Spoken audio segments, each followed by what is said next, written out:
Our goal has to be not about any particular program or any particular way of doing things. It has to be, how do we get health care to people better, faster, and cheaper? Better, faster, cheaper. These are social, moral goals. Even the cheaper. If you are spending too much money getting health care to people, you are able to serve fewer people. You are straining the economy. Why is it such a big question? Can we pay for all Americans to have health care? Because we spend so much money on it. That's why. If we could figure out how to do it cheaper, it would be a trivial problem. So how do we get there? Let's do a little arithmetic here. So I believe it can happen. And I'll tell you two basic things I believe are true. One is that the U.S. is the likely leader. Why? Because we do it so poorly. This is the place that real reform is going to begin. And the likely tool is information. Let's do the arithmetic on this. Okay? The arithmetic goes like this. If you've been a follower of the Dartmouth Group and the RAND Corporation and the work that they have done about cost and quality in healthcare, you will already know what I'm about to put up here. This is very sound information. They've done these studies over and over in a bunch of different ways, and they've involved both physicians and economists. There's little that one could doubt about this information, and it comes down to this. If you look at the most costly per case and least costly regions of the United States, you find the difference between them in cost is about 60%. If you get a cholecystectomy, if you get a new hip put in, if you get your heart replumbed or whatever you want to do, you get a new head screwed on or anything like this, in Florida, it'll cost you about 60% more than if you did it in Minnesota. And this is not just two particular states. There are wide areas of the country. Boston, Massachusetts, New York, high-cost areas. Southern California, high-cost area. Washington State, sort of low cost. The difference is 60%. Well, you'd think, you get what you pay for, right? So they're giving you more stuff down here in Florida, right? Well, yeah, because the prices are pretty much controlled. They're not charging more for the same thing so much. They're doing more stuff for you. More MRIs, more tracheotomies, more visits to specialists, whatever. Well, then people in Florida must be better off for this, right? I mean, you get what you pay for, right? The variation in outcomes is zero. Sometimes it's in fact negative. You actually get better outcomes at the places that cost less by a few percentage points. What are we to conclude from this? Well, that this extra expense could be reasonably called waste. That's a lot. So what if every place in the country somehow modeled what they were doing, say, in Minnesota? Now, is Minnesota like a terrible place to have medical things done to you? Right? Have you heard of the Mayo Clinic? What if we all modeled Minnesota? What would the savings across the country be? Well, about 30%. Now, keep in mind, this is old data.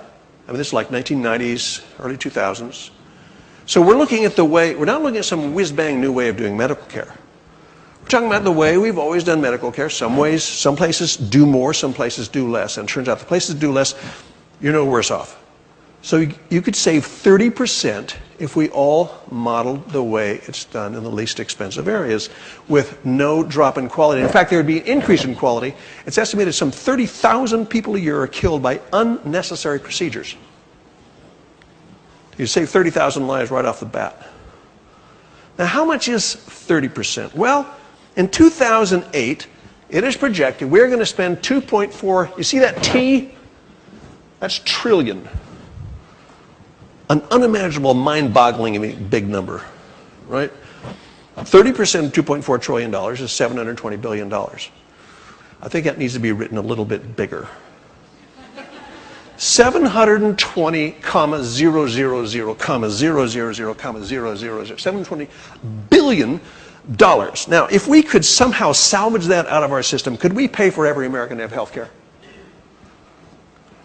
I think it's about 7 times what we might need. In fact, some healthcare economists allege that it actually won't cost that much to cover all Americans because, in fact, we already take care of these people. We just take care of them in the ER when they come in diabetic shock instead of taking care of their diabetes ahead of time.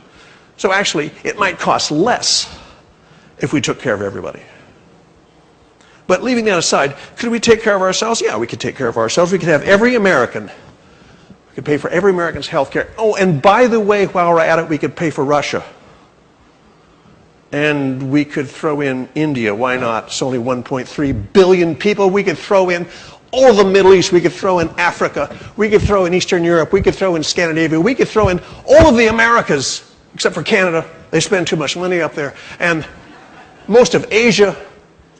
And, well, heck, we could leave out Canada, Spain, France, Italy, Germany, the Netherlands, UK, China, Japan, and Australia. Let them take care of themselves. We could pay for the entire rest of the world with what we save by not wasting money on things we don't need.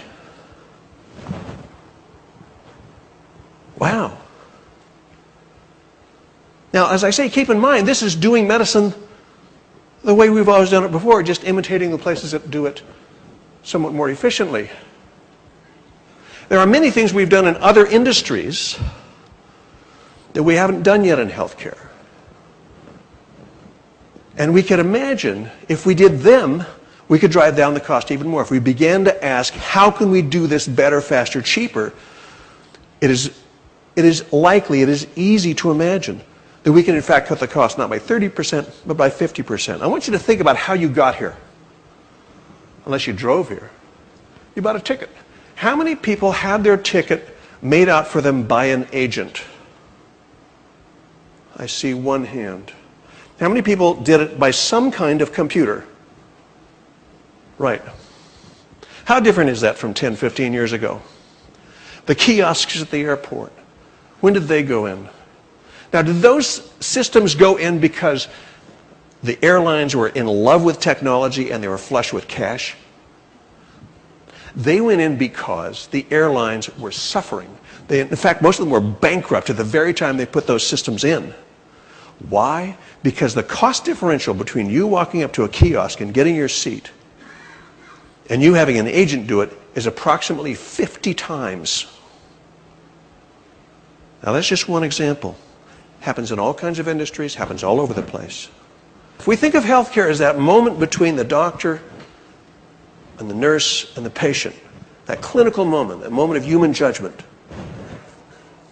But in fact, healthcare is a mass of transactions that's much, much larger than that. That moment of clinical judgment is maybe 1% or less of healthcare.